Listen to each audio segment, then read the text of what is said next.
nó rồng nó chuyện nó chỉ xe gì rồi nó chỉ xe chiều nó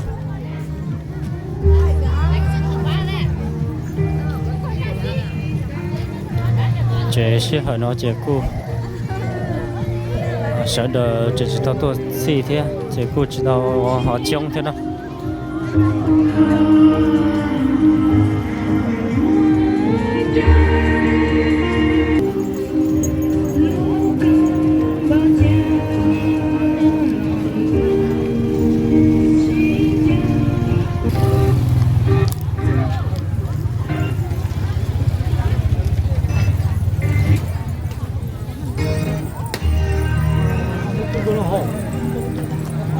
rồi nó chỉ ở sầu cho cái xí này mà chồng cái lúc chả có chỉ nhau cho tiêu hà liền nó nữa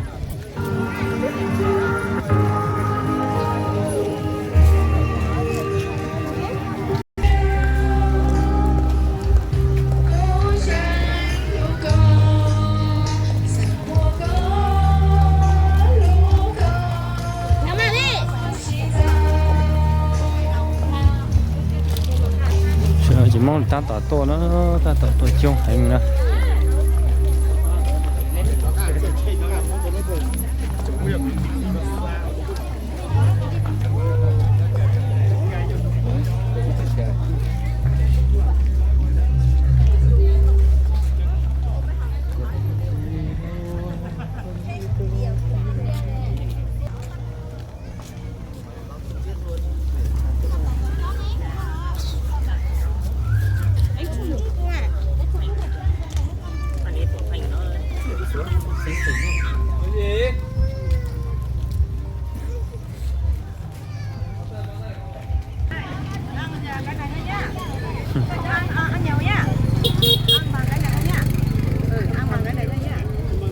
bao tiền?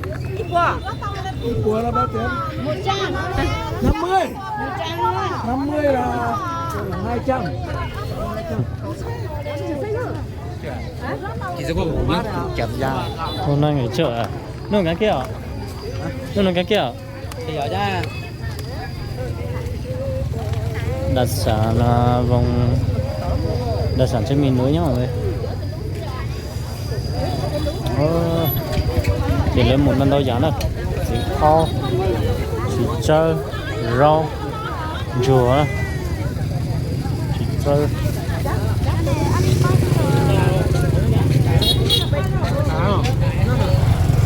thấy không chưa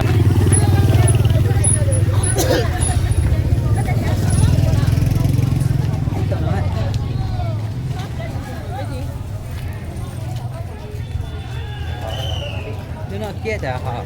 nó càng kia nữa dòng này nó chỉ càng kia xuống lúc kia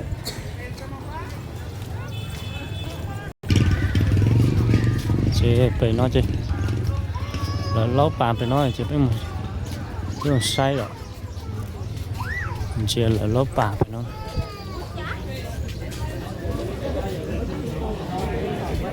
ăn cơm với nhau ấy Chiều bắn nỏ đánh bóng. Chiều bắn nỏ. Chiều bắn nỏ. Xong mình đấy.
啊？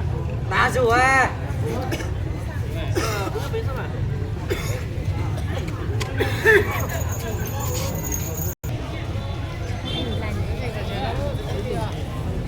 好下子。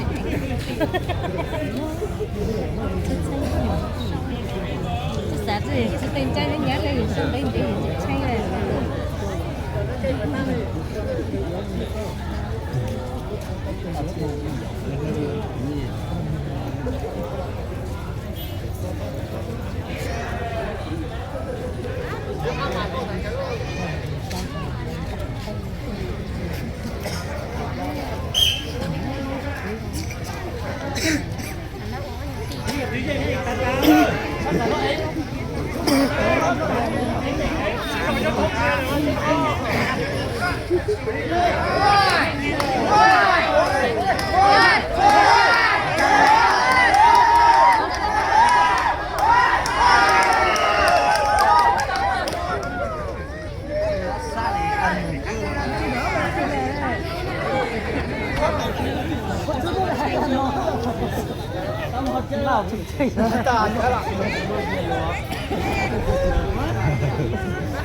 Cho anh ấy ngồi nhìn.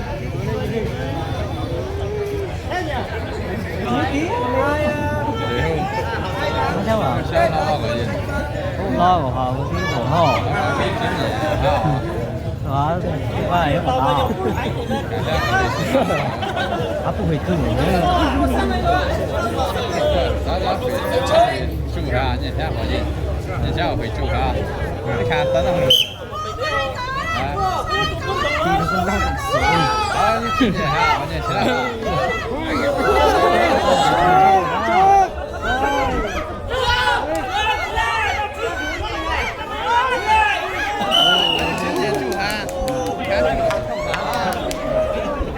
站高啊！我会抓。站高啊！打住，给你。啊。阿华呀，还年轻呢。他会说，他看他不路样啊。他住他不路呀。他那个把这些开了。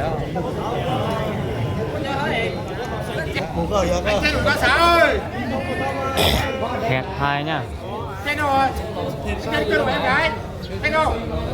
Là mình còn lo hôi ha.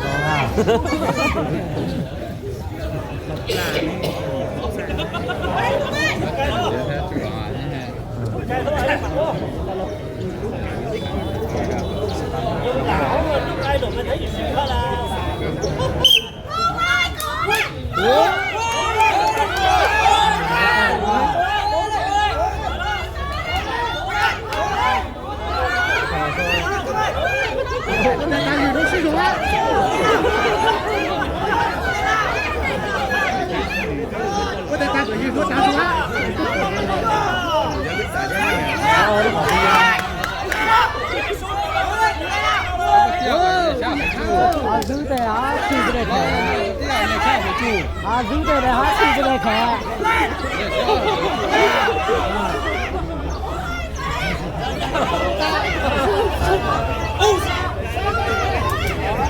Lâu lắm mà, giữ tay này hả?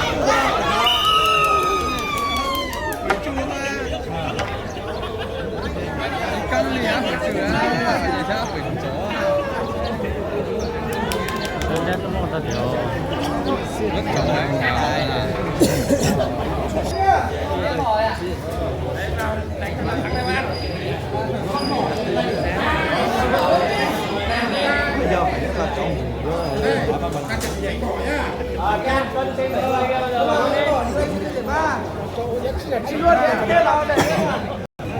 Thà rẻ nhá. Thà nhìn thà có rẻ nhiều. Rẻ đâu đây? Ông này là như thế là thằng cái bỏ ông này nó bắt. Sao được đó, lấy bỏ.咋搞的？咋个事？咋个事？你有料啊？我注定是光啊！啊，他是成斤数啊，都给就大小啊。怎么说是多的你看，你看这脸红啊，会注意的光。啊。看你看你这是开的啊，你看。看大个人拍那么大哦，少年有理了吧？有理的大个。哦，呀就干个大呀。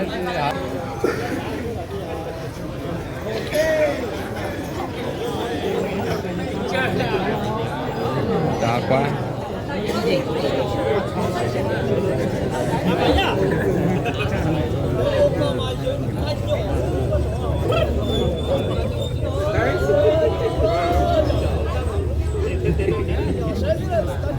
主页过来。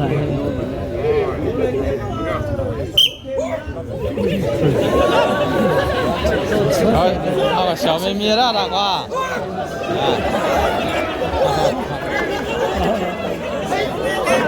这大个干，还有大个是小的，知道吗？这个高还呢，这大还呢，大多少啊？大多排。啊，就干大哈。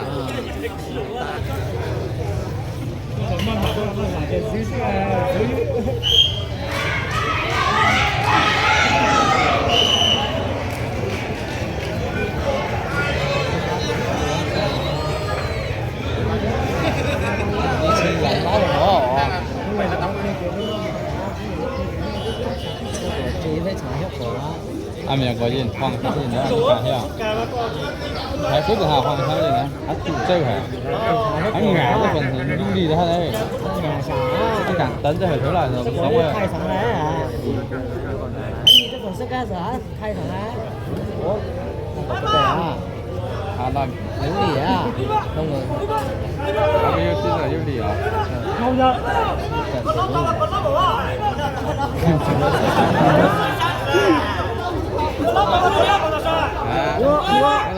去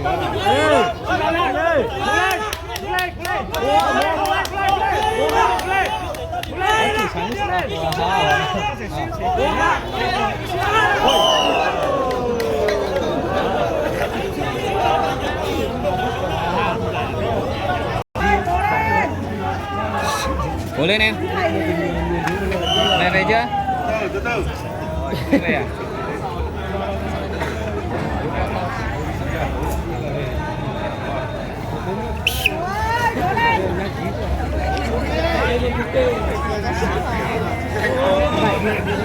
Cố lên em.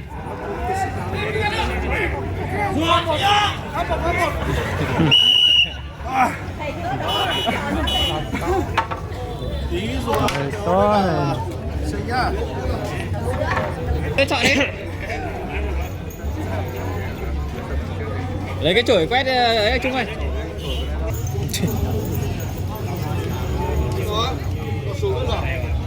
Chọn xe và chả tôi gì chứ.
Rồi, rùa với cả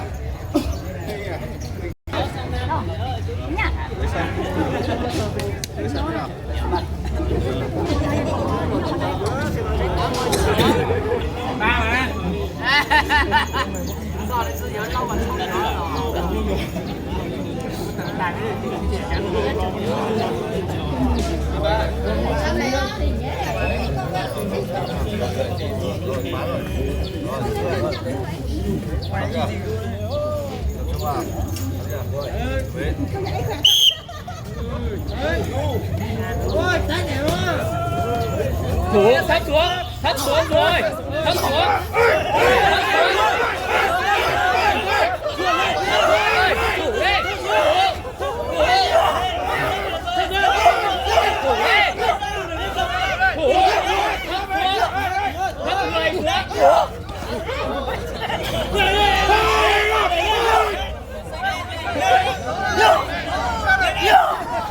Hoa chưa?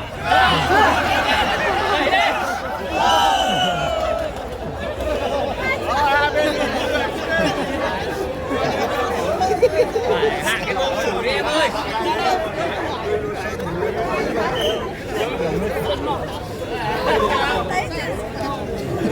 đây cô vừa đó 2 ngày qua cơm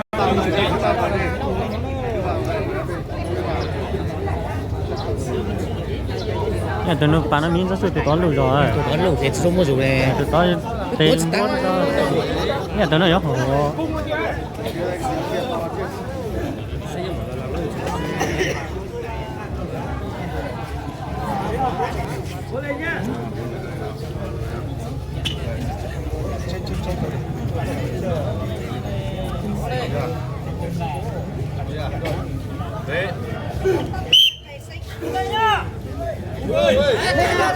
đi thủ đi ôi đẩy đi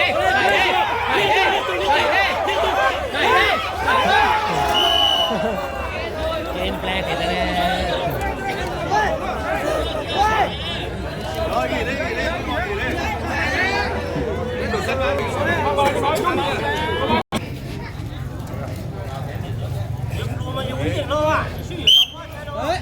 Trong lòng cái kìa. Đây rồi. Các bạn phải đi xí. Đây.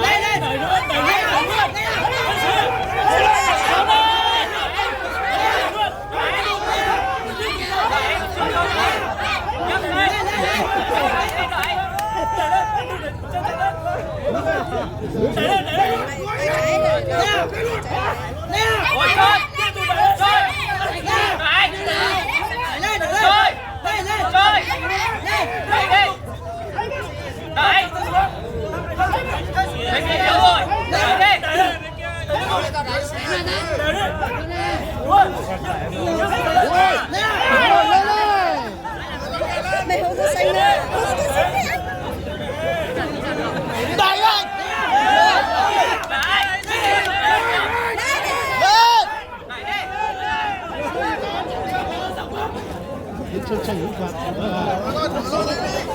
khỏe lên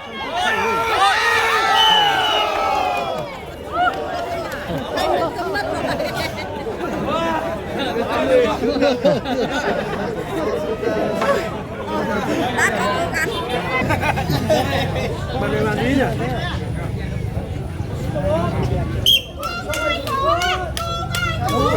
Tùng thôi chứ. Để liên tục lên. Để liên tục.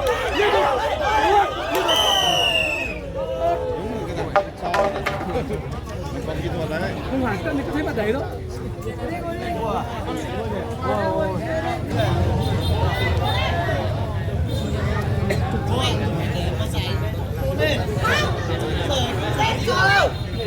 Giải thích cho về trường hết thì anh xong cái trường làm nữa đâu.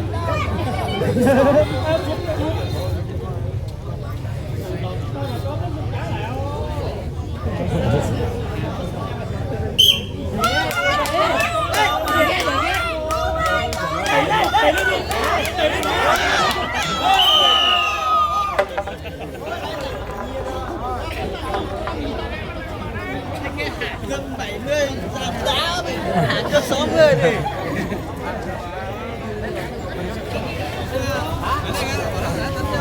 chứ khởi hạ là đó là một cái gì đâu